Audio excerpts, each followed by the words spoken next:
On Wednesday, February 22nd, in class we viewed the 1955 film The Night of the Hunter, directed by Charles Laughton. The screenplay was originally based off of the novel The Night of the Hunter by Davis Grubb. During the film, the viewer gets a glimpse into the hard and troubling childhoods of John and Pearl Harper after their dad was arrested for stealing $10,000 and being left with the secret of knowing where the money was hidden.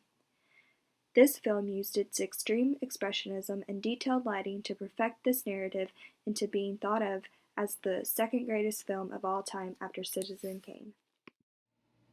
Translated from French to mean the staging or putting on of an action or scene, mise en scène basically means that it is the general look and feel of a movie. It is crucial to shaping our sympathy for and understanding of the characters.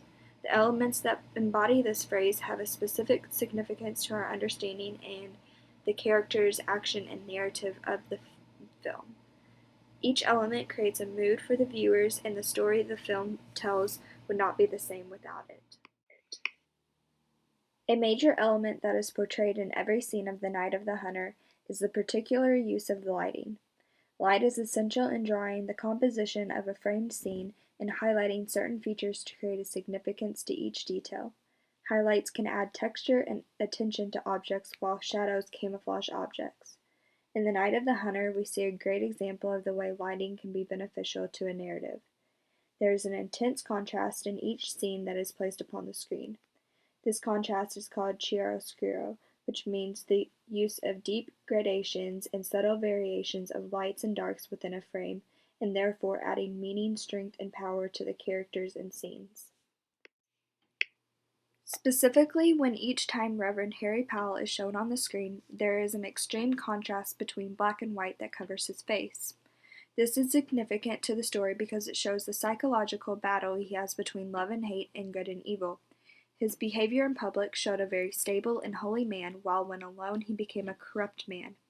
In each scene that shows Reverend Harry Powell, you see this contrast upon his face, which indirectly shows a significance to his character. This example of the effect of lighting is just one of many that is portrayed in The Night of the Hunter. Another film that correctly uses chiaroscuro is Citizen Kane. They both use lighting as a great use of expressionism and significance to the narrative that is being told.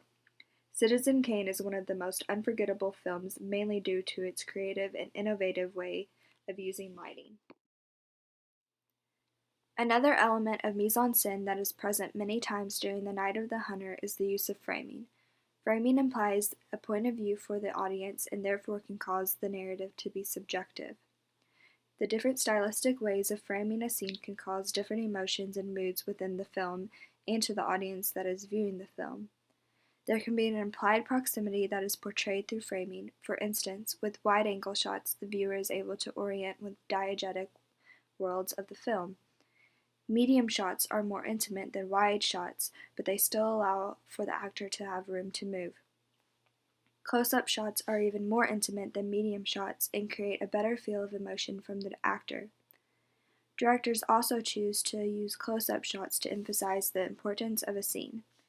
In The Night of the Hunter, for example, the scene when John and Pearl run away and are in the barn, there is a wide-angle shot from John's point of view of Reverend Harry Powell's silhouette riding a horse on the horizon.